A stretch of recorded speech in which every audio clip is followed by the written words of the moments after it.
Right. Alright, well, hold on. I was gonna say good morning, ladies and gentlemen. Alright. Good morning, ladies and gentlemen. Welcome back.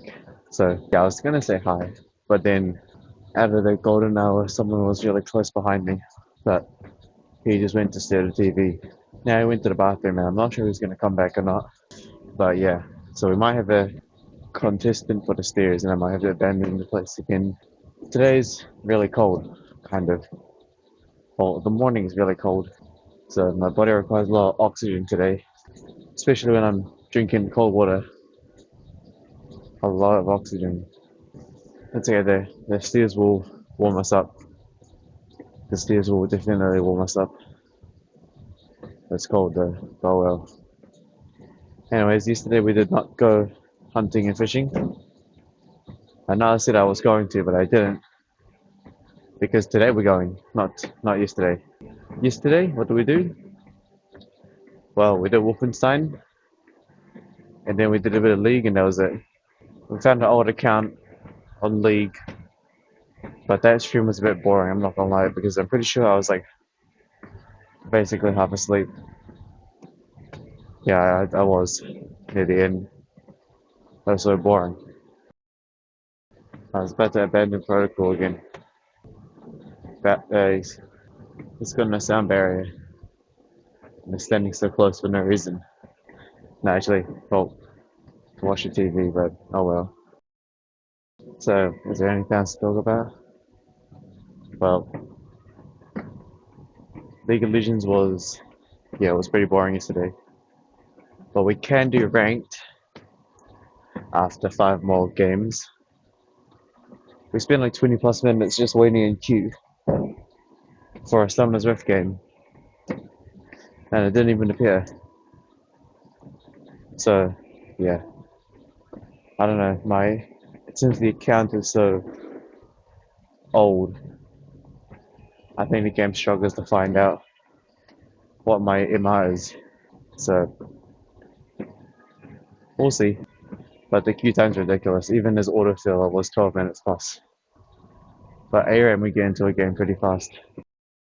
And I think today we're going to go fishing at the pier. I believe so, we are. So today's schedule is HQ. I mean, no, do the cardio, do the dips and pull-ups, go back to HQ, Alpha Theory Regime, and maybe editing.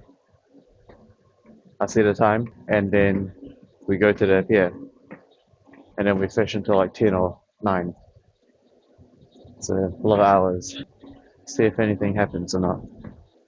I was thinking about either going to the pier or going to the rocks, but I think we're a bit more set up for the pier, you know. Yeah, so I think it just depends on the one of the tides at 10 a.m.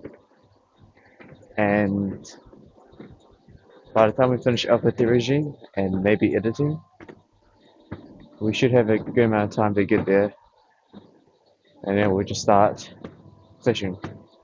I'm only going to use one rod, and that should be about it. It's going to be cold, obviously, but I'll wear the suitable things. I'll be probably using salted bait rather than shrimp. Well, it really depends, but I'll see. Maybe I'll do one rod shrimp.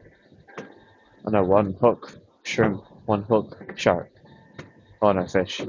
Last time when I caught that shark, I used a really small piece of salted fish belly. So we'll see if that works again. Everything's actually already ready set up. All I gotta bring is bait and the rod, and everything else is already set up. So it should be really fast. When it comes to food today, I might have to maybe fast because tomorrow is going to be a cheat day. So I might just starve. GG. It's not hard, as you can tell since it's the stairs. My body's super wet right now. It's very warm and hot. because stairs keep making us hot. I'm not sure what I'm saying. I just know that yesterday's stream on League was terrible. I was pretty much half asleep. I literally was like blinking trying to stay awake. It was so boring. I think it's because we were playing like tank champs. Ones that don't really do much. Now, obviously, today we're also going to be doing Wolfenstein, and then after Wolfenstein, we'll probably do Power World first, and then League. It seems like League pops off the same as Overwatch, right? It pops off near the nighttime.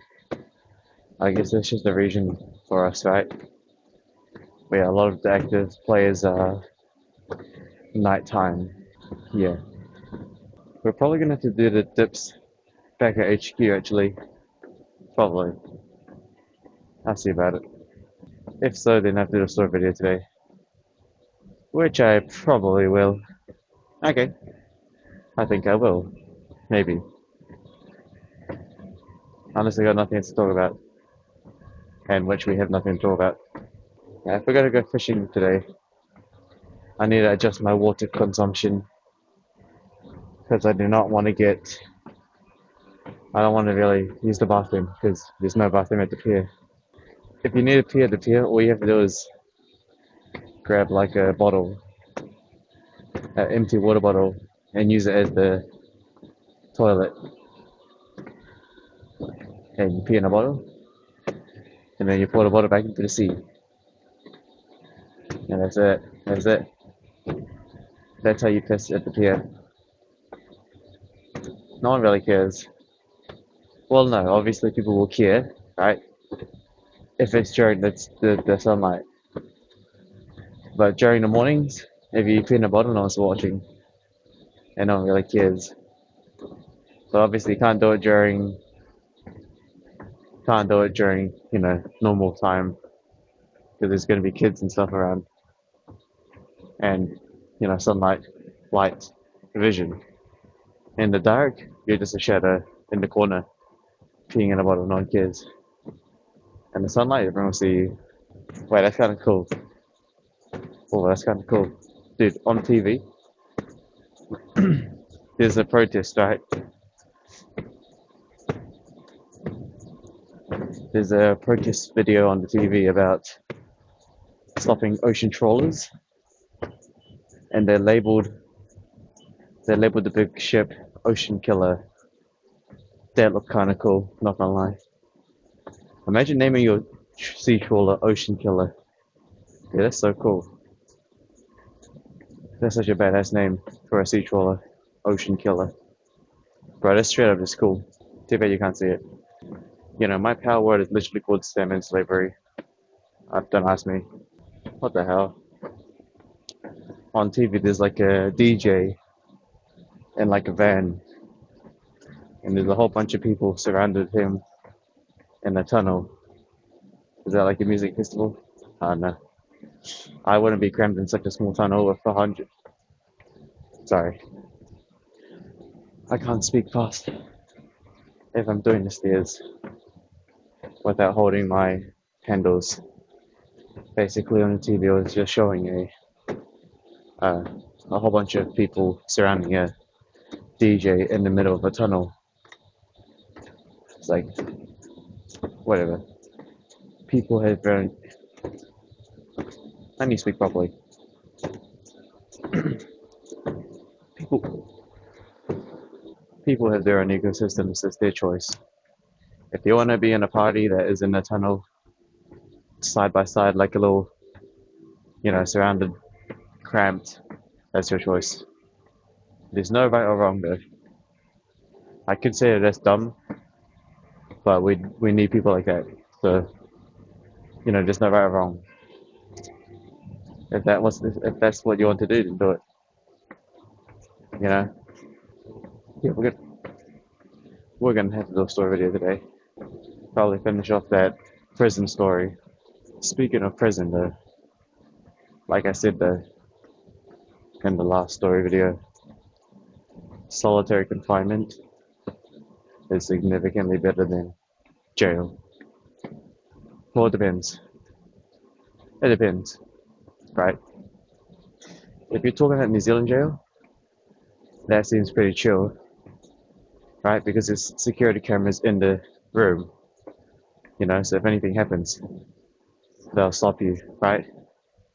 But if you're in like a security, no, if you're in the jail where there's no cameras in the cell and there's like an open bunk door one, GG. Especially the last story I listened to, right? Those prisons with a bunch of people together, those ones are the dangerous ones because you're at the sum of the 5 people you spend the most time with. Yeah, we're gonna have to do the dips back at HQ. I'm actually more efficient doing the dips back at HQ rather than here. Reason? Well, it's because I get to do it in the cold, and I've noticed that doing the dips in the cold is significantly better. Sure, your hands are freezing, right? But doing it in the cold has benefits. Mosquitoes aren't present. Your body's cold, so doing dips is more of a favor for you rather than anything. And I don't know, it's better, I think. I mean, no, there's positives and negatives. Doing dips at HQ, there's no camera, there's no voice, there's no metadata, zero metadata. But doing it here, there's metadata, but there's nothing to talk about. So I best save the metadata for the videos and stuff. You know? Maybe. Actually, no, technically, if we're talking about metadata, then doing dips here is better. Plus, diamond hour isn't too bad today. Oh no, I mean golden. Golden hour is not bad today. I've got 3 minutes to decide. I believe I'm gonna go back to HQ straight away, and then we're gonna do Alpha regime, and then we're gonna do editing, and then we're gonna do the dips, and then I will look at the time and see if we're gonna go to the P or not. That sounds like the goal instead. Yep. And I gotta look at how much water I'm gonna have to consume. But if I'm gonna starve today, then food's out the question. So I don't even need to worry about food, I just need to worry about water.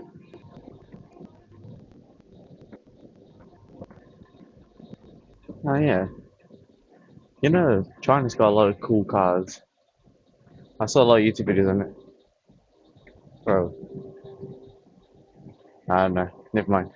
I was gonna say how neat it would be, but I don't know. New Zealand's so small. I don't think an automatic car would be necessary. Eh. Actually, I don't know.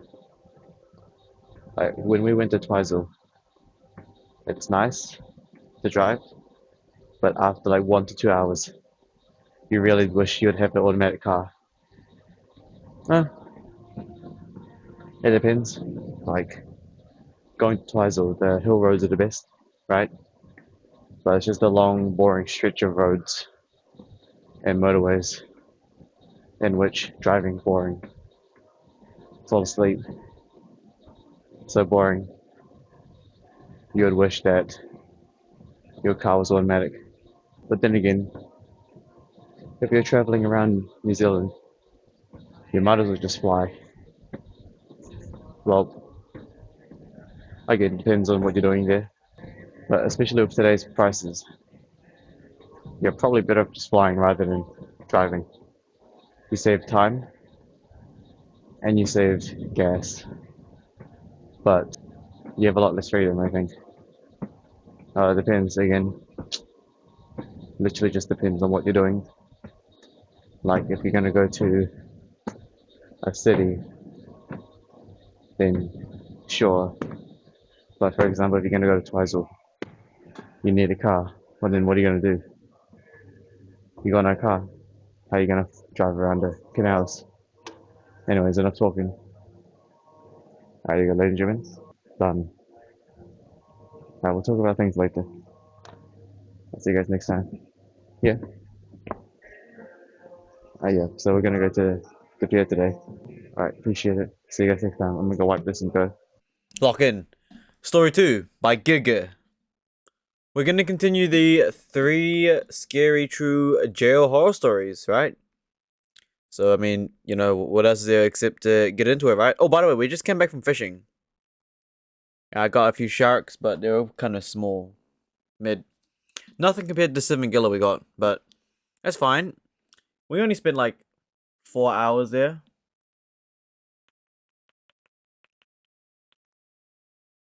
It was a bit slow.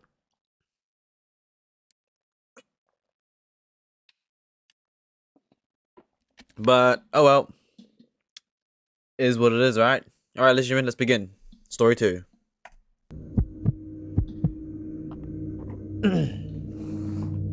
This is the first time that I'm trying to explain something by writing. I also just want to say that I struggle to relive this memory. Whenever I start to go down the rabbit hole of potential harm that could have ensued for my friend Laura and I start to get anxious and worked up all over again. I'll start from the beginning. Ah, so it's a female. Last summer, I started dating a guy who lived about an hour away from me. It only lasted a few months. I'll be honest, it was a rebound. The only reason I'm mentioning him is because on this hour-long drive, I would always pass this giant building in the distance. Most of the drive was nothing but trees and massive open fields of grass. When I would be roughly 15 minutes from his house is when I would drive by that building. From the road, it looked like a building you would see in an old horror movie. He had these high arching roofs, small windows, and this giant cross on the highest point of the roof. The building fascinated me. I asked him once if he knew what the building was, and he had no idea. He said he thought it was an old prison, but truthfully had no clue. He said that for his entire life it had been abandoned, and he never cared enough to find out what it was. That's one of the many differences between him and me. I saw that building one time and I wanted to know everything. After he and I stopped talking, I would still think about that old building sometimes. I told my friend Laura about it, and she seemed just as interested as I was. We tried looking it up online, but we couldn't find any concrete evidence for exactly what the building was used for. Honestly, we probably didn't look that hard. Neither one of us is the internet research type, and when no easy information was available, we gave up the search. However, we weren't ready to give up on the building. What, are you gonna go inside it? Made an interesting You gonna go inside it? GG. suggestion. She suggested that we just drive out to the building and check it out. She said it's not that far after all, and if it's abandoned, nobody will be there. I was on the fence about this, not because I didn't want to, but because I don't really live on the edge. I don't take risks a lot, and potentially breaking into a building is a massive risk for someone like me. You can always just ask the nearby shops, no? Why don't you just drive to the spot and be like, yo, find the nearest shop. Hey, you know about that building? No? Hey, you know about the building? No. Take a picture? Yo, what is this building for? You could even just go to the police station. Technically you can, right? Just go to the police station and be like, yo, what is this building? I don't know.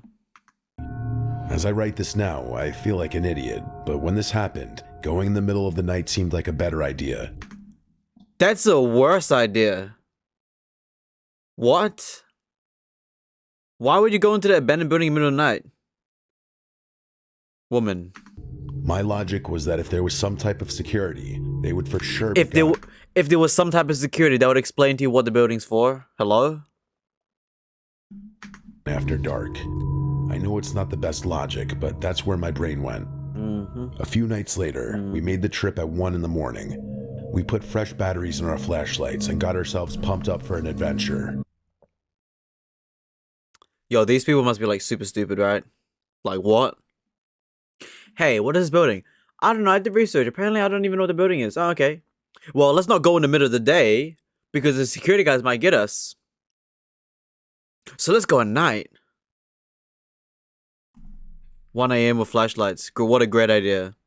What a great idea. The car on the side of the road. She didn't want to pull the car all the way up to the building just in case it had cameras. If it had cameras, then just ask them what the building's about. It took us almost 10 minutes to walk from the side of the road to the front door. 10 minutes?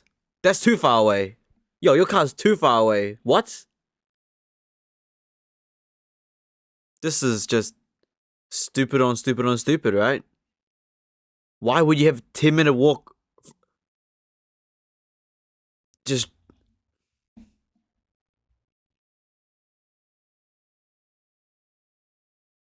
When we got to the front door, I was desperately looking for a sign above or near the door. There was nothing I could see anywhere. Even with being right at the door, we still couldn't tell what the building was. why would you park so far away? Laura walked up to the front door and tried opening it. Surprisingly, it opened right up. GG. What are you gonna find There out was a now? lock on the door, but Okay, wait, hold on. Now that you know it's abandoned, what are you doing? it wasn't latched. The smell of must and old wood was overwhelming. With our flashlights on, you could see a stream of dust particles everywhere. After walking in the door, it seemed obvious what the building was. It was clearly an old prison. There was a door straight ahead that had bars on the window and a giant lock on it. This door also wasn't locked. It wasn't even closed. I was starting to feel anxious about entering this place, but Laura continued forward, so I followed her. We made our way through several smaller rooms and then eventually walked into this big room that had many cells lining the wall. The building was also littered with debris. There were chunks of the wall and ceiling all over the place. It was like the place was literally falling apart. Laura wanted to keep going, but I was all done. Yo, you've seen enough. You've literally seen. Okay, cool. Oh, this is an abandoned prison. Cool. Now that we know there's no security, now that we know that, sure, we can just come back in the morning.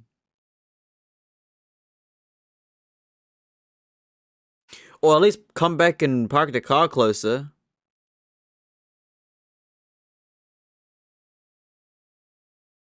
All the debris everywhere, I didn't feel safe. I told Laura that the ceiling could cave in at any second. She laughed at me and called me a nervous wreck. She wasn't wrong. She promised just a little while longer. GG. I was reluctant, but I agreed. It couldn't have been more than 3 minutes later when we heard a loud crashing noise. It stopped us both dead in our tracks. I instantly started freaking out.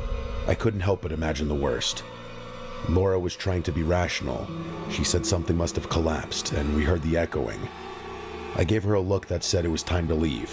Whether it was something collapsing or something worse, it was time to go. We started heading back in the direction we came from. In the doorway of the big room with the cells, Laura could see a person standing at the end of the room. What? And Laura told me, she said not to freak out. I can't even begin to explain how unbelievably unsettling it is to be in a giant abandoned prison in the middle of the night and have a person standing 20 feet away from you. GG. You fell into the homeless man's house. His kingdom. GG. It's over. We didn't move. The person eventually put their hands up in a defensive position and spoke. He said his name was Mike, and he meant no harm. And you're two females as well. Gee, oh my goodness, it's over. Laura started to press Mike, asking him why he's in the building and telling him that if he comes any closer, we'll pepper spray him. Mike immediately went into defense mode. He claimed that he was a security guard for the building. Cap. He said that he's supposed to detain anyone who breaks into the building and call the police. Oh my god, it's so over. He's not even a real security guard. To pick them up. He started going into detail about how the building started getting broken into all the time, so they needed to take measures to keep the people out. He seemed confident. All his answers were smooth, and he didn't stumble over his words at all. But he's wearing the wrong I uniform. was freaking out at this point, thinking I was about to be detained. Laura leaned over and whispered to me that she didn't trust this guy. Yeah. Mike continued walking towards us with his smooth tone. He said that he was going to escort us out of the building with a warning. He claimed that we looked like nice young women, and that there was no reason to get the law God, it's so over. It's so over. Yo, they did this to themselves, by the way. involved. I started thanking him. He was laughing and told me not to worry about it. Laura asked if he could get out of the way so we could leave, and he got a little weird. He said he was sorry, but he couldn't let us leave that way. When we pressed on why, he said that part of the ceiling caved in. There was no way through anymore. He was going to take us out the building through a much safer back route. Laura was skeptical. I just wanted to leave. When he walked by us, he did look a little weird. By that, I mean he wasn't dressed how you'd imagine a security guard dressed. Yeah, GG, he's not a security guard then. He was wearing jeans, white sneakers, and a black sweatshirt with a flannel on the outside. Yeah, he's Laura even said that his outfit looked weird for a security guard. He laughed, and with that confident, smooth voice, he claimed that he was able to wear whatever he wanted since this was mostly a boring job. We were walking deeper into this building, and it felt like we were going in the opposite direction of where we needed to be. It's over. Every time we asked where we were going, he would just say, "Don't worry, we're almost there." Oh my A few goodness. minutes later, we made it to this long, narrow hallway with a door at the end. The hallway was small enough that we couldn't even fit two people next to each other. He opened the door at the end of the hall, and it was a long staircase down. It was dark, so dark that you couldn't even see. Instead of continuing to lead, he moved to the side of the doorframe and said, "After you." We just looked at him. Laura asked him, why would we go down? He just laughed and said she was silly. Yes, he used the word silly. Laura Yeah, put it's her over. foot down and said we weren't going any further. That's when I stepped in and asked if he could lead the way. He didn't answer for a second, but then agreed. He took 1 or 2 steps down and then said that he needed to make sure the door locked behind all of us, just in case someone broke in. So he came back up, grabbed my arm gently, and tried to guide me down first. Yo, what? I was not a fan of this. Laura screamed and pushed him away, which freed his grip from my arm. Because Laura still had some high ground, she was able to make him stumble with the push. She looked at me and told me to run. Laura and I ran back the way we came. Eventually, we made it back to the room with the cells and ran through the door where we encountered Mike for the first time. We made it all the way back to the front entrance, and never once did we see any area that was caved in, as Mike had claimed. The entire time we were running, we couldn't hear anything behind us. Even though we didn't hear Mike, I felt like he was right on top of me. It was like I could still feel his touch lingering on my arm. We sprinted to the car and drove off fast. The entire long drive home, we kept checking the mirrors, making sure this guy didn't follow us somehow. It was about a week later that I contacted the police in that area. I admitted to them that I had broken into the building and that the security guard had tried getting me into a dark basement. The cop was speechless. I thought it was because I had broken into the building, but it almost seemed like he didn't care about that. He told me that the old prison doesn't have any security guards, Yeah. and it isn't even patrolled or monitored by security cameras. Yeah. He said that whoever we encountered that evening was not a friendly person, and my friend and I are lucky to be alive. Yeah. Just reliving those words from that cop makes me want to cry. Like, what are you doing? That's just such a stupid situation. Yeah, if I was a cop, I'd be like, I don't care if you broke in, but why would you? Bro, they nearly became like, it's over. I think one of the most upsetting things about this nightmare is we have no idea where this guy came from. He looked a little too clean cut just to be some random guy who lived in an abandoned prison. If I think about it too much, I can almost feel his hand grab my arm again and I start to spiral out of control. I know I'll never get answers to this horrible night. I'm just happy I'm still here, and I'm able to tell my story. That was actually crazy. What? That's a crazy story. That's a crazy story. Maybe don't go into abandoned buildings and don't trust a human being. Matter of fact, don't even trust security guards. Even if they have the uniform. You can't even trust cops sometimes either. Is what it is. Next one. That was good. That was good but stupid. Stupid but good. Good but stupid. You know what I mean? Several years ago, I moved across the country. I worked as a corrections officer at a local jail.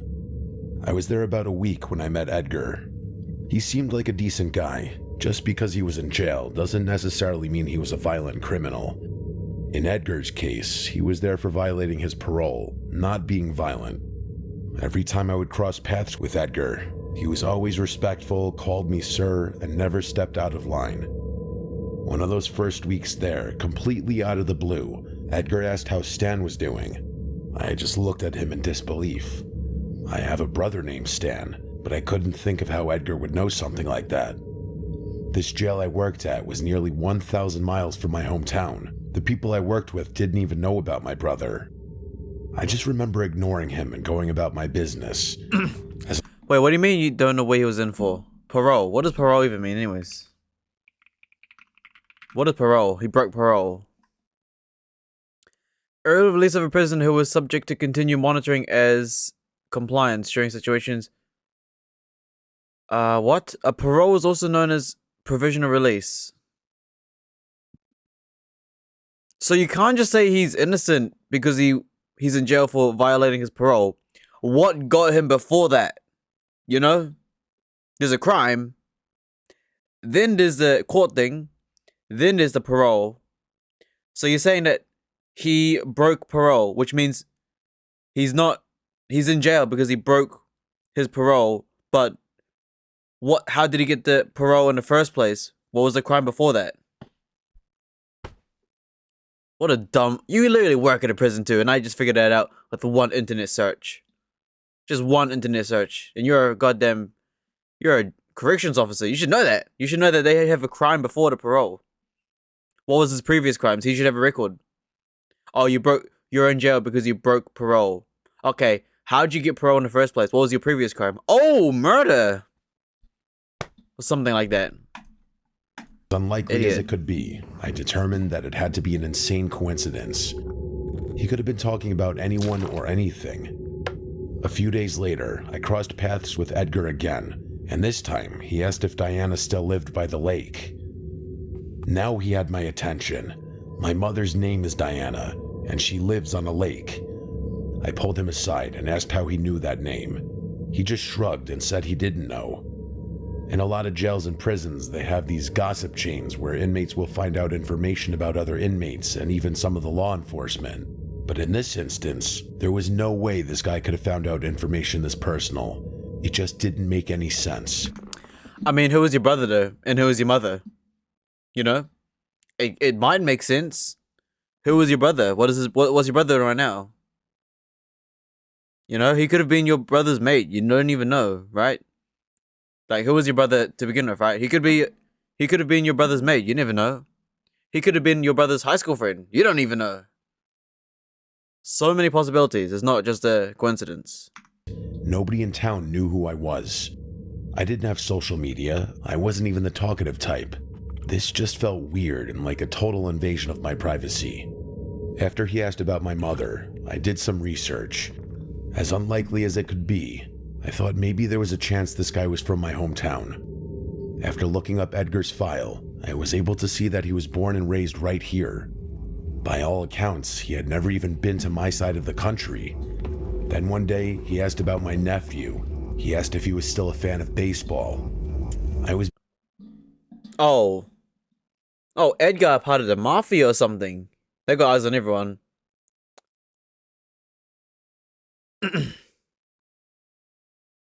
Well, I mean, it probably is possible, by the way. Reason? Cellmates can have phone calls, right? Hey, it's Edgar here. Yeah, I got a new corrections officer. His name's Officer Dingleberry. Get some information on him. Yes, sir. And then his mates go find Dingleberry's information. And then, yeah, mafia type of stuff, right? Is what it is.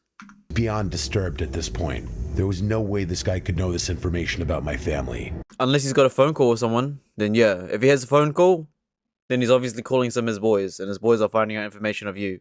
And let me guess, once they have enough information, hey, corrections officer. So, how's your family going, huh? You know, if you help me escape prison, they might live. What? Oh, okay, yeah. So, you know, how's she doing? She doing good? Mm-hmm. And then the next time he goes on a phone call, all right, get him, boys.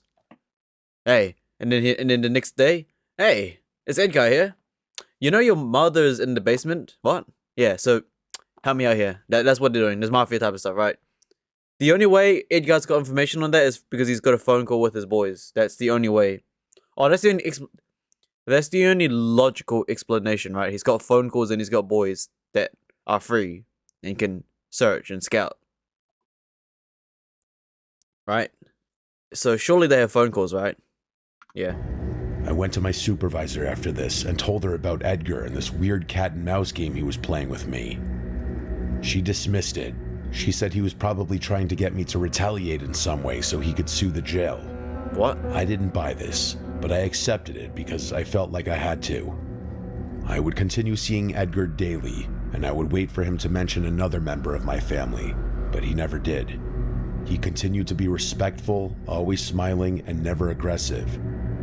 Not long after all this, Edgar was finally getting released. On his way out, he said goodbye to me and then said something that stuck with me. He said, "Maybe I'll see you around." I don't know why, but it made me feel uncomfortable.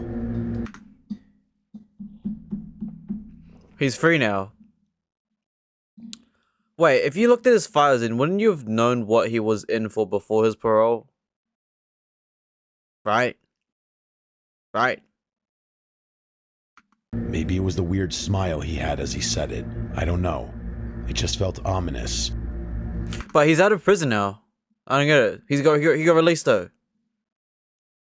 He got released though, so what's the problem? A few months had passed since Edgar had been released. Few months. By this time, I was completely settled in at my job and in my new home. I started dating someone, and I would spend certain nights of the week at her place. One morning while I was at her place, I got a notification on my phone. Someone had alerted my Ring camera at my house. They rang the bell. They stood there completely still for a strange amount of time, and then they finally rang the bell again. This time they spoke through the camera. In a soft voice, the person said, "You home?" Clearly I wasn't. Then the person started talking about selling meat out of his truck. He pointed away from the camera and said that he had a lot of meat in his truck and he was going door to door trying to sell meat. He apologized for imposing and then left. I just ignored the entire thing. This wouldn't be the first time someone tried selling me something at the door, so it wasn't that weird to me, even if the guy himself was weird. Even though it was morning, the way the shadows were hitting the camera, I couldn't tell who the person was. It didn't help that the person also had his hood up. Not a good look if you're trying to sell a product. That next night, I stayed at my girlfriend's house again. A little after 2 in the morning, I got a notification on my phone. Somebody was at the door. When I pulled up the camera feed, nobody was there. Somehow the sensor got tripped. I heard of this happening to others before, but it never happened to me. I dismissed it and went back to bed. The next night, I was home alone since I worked at the jail early the next day. At almost the same time as the previous night, at 2 in the morning, my doorbell rang. I pulled up the camera feed, and it was the same guy as the day before, the guy who was trying to sell meat. Before I said anything, he rang the bell again and said into the camera, "Hello, I got some meat in the truck I'm trying to sell. Is anybody home?" I was furious. Before I said anything, he spoke again and said, "You should open the door so you can see what I have for sale." I'm not 100% What time is it? Is it 2 a.m. or 2 p.m.? unsure, but it looked like this person reached for the doorknob after he said that. I'm able to talk through my Ring camera, so I alerted the person that I was law enforcement and that he better get off my property before I call it in. At first, he didn't move at all. Then, seconds later, he lifted his head up a bit. With a huge smile on his face, I was able to tell exactly who it was. It was Edgar. The kind man from the jail who knew way too much about my personal life. I had forgotten all about Edgar by this time. He didn't run off as a lot of criminals would do. Instead, he slowly turned around and walked away.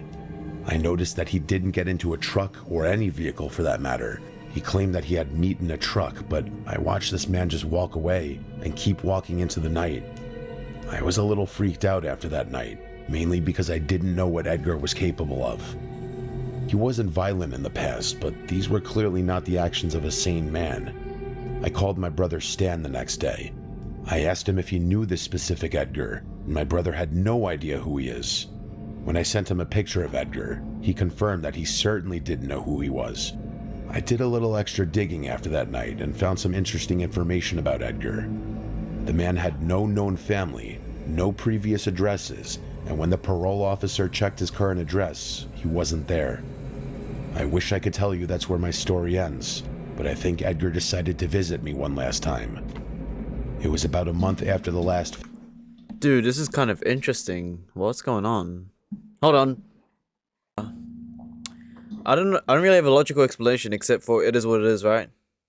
visit, and somebody rang the doorbell at my girlfriend's house at 10:30 at night. I ran to the front door to answer it, thinking it was maybe some sort of mistake. When I answered the door, nobody was there. When I looked down the street, I saw someone walking away. It looked like someone similar in size to Edgar, but it was too dark to be sure. I shouted to the person, but they didn't react and just kept walking. I didn't chase them because people walk in that neighborhood at night often. I wasn't sure if it was Edgar or just a neighbor. It has been a I month. went back inside, locked the door, and told my girlfriend it was nothing. I stayed up that entire night waiting for another visit, but nobody ever came. I never found out what happened to Edgar. It's like he fell off the face of the earth. It disturbs me to think about the fact that this man knew where I lived. And if that was him at my girlfriend's house, I can't even imagine how he would have found that out. By following It made you? me feel like this man was stalking me. I was constantly looking over my shoulder for months. What bothers me more than all that is that I have no clue how this guy from jail knew my brother's name, my mom's name, and where she lived. I'm still terrified he's gonna. Yeah, there's a few things. One, your brother's lying. Your brother probably knows Edgar. Your brother's probably lying, to be honest. To be honest, your brother's either lying or Edgar is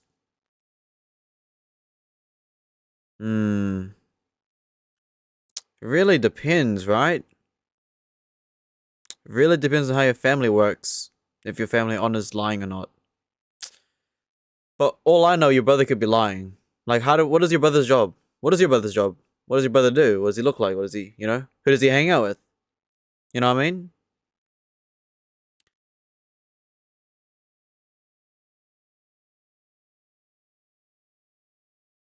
Also, again, phone calls from jail, right? We don't know if there's phone calls or not. What else is there? How do you not know what he was in jail for to begin with, right? You said that he got in jail for parole, right?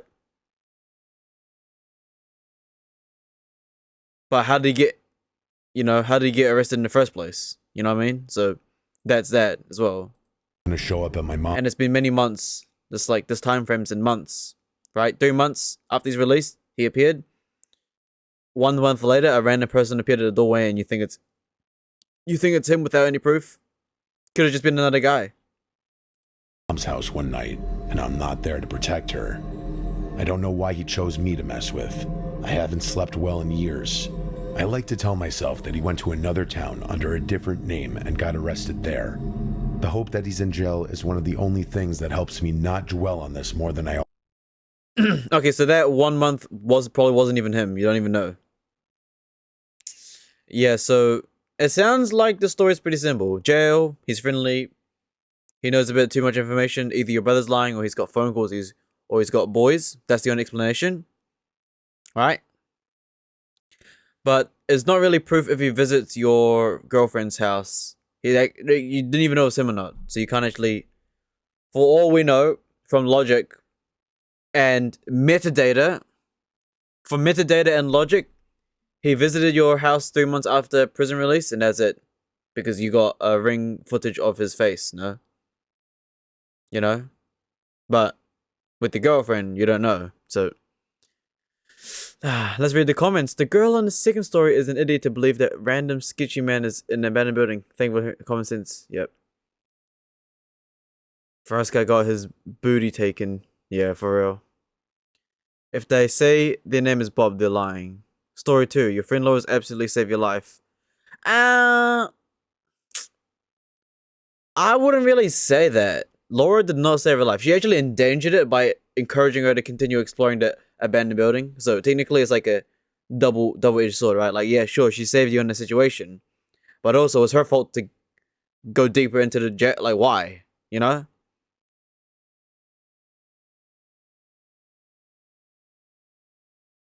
This is our second bad guy's perspective when you think about it.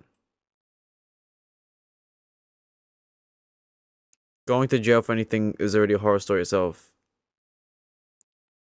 Oh, lessons learned. I've learned from Miss Nightmare about how to avoid becoming a horror story. Don't hook up with strangers. True. Don't commit crimes. That depends on the crime. Don't leave your kids alone for. Yep. Don't be a lizard. Yep. Smart. Smart the person. There's some new horror stories here, but I think we've already done like 30 minutes of this thing, right? It's not bad. It is not bad. The side of New Zealand tourists will never see. Now, hold on now. This street here is like the main street that me and my Just the homeless people. I mean, the poor section. us, you know, a lot of us come from Ngāpuna. This is just the poor section, no? Growing up, you know, like all in onto Waikato River there, you can see what you've been able to achieve, and you know. What? Is there anything else to look at on YouTube? Let's have a look. Is there anything else? I don't see anything else interesting. I don't see anything else interesting. Sidemen play IRL Tinder. Nothing. Alright, ladies and gentlemen. Appreciate it. Alright, see you guys next time. Bye-bye.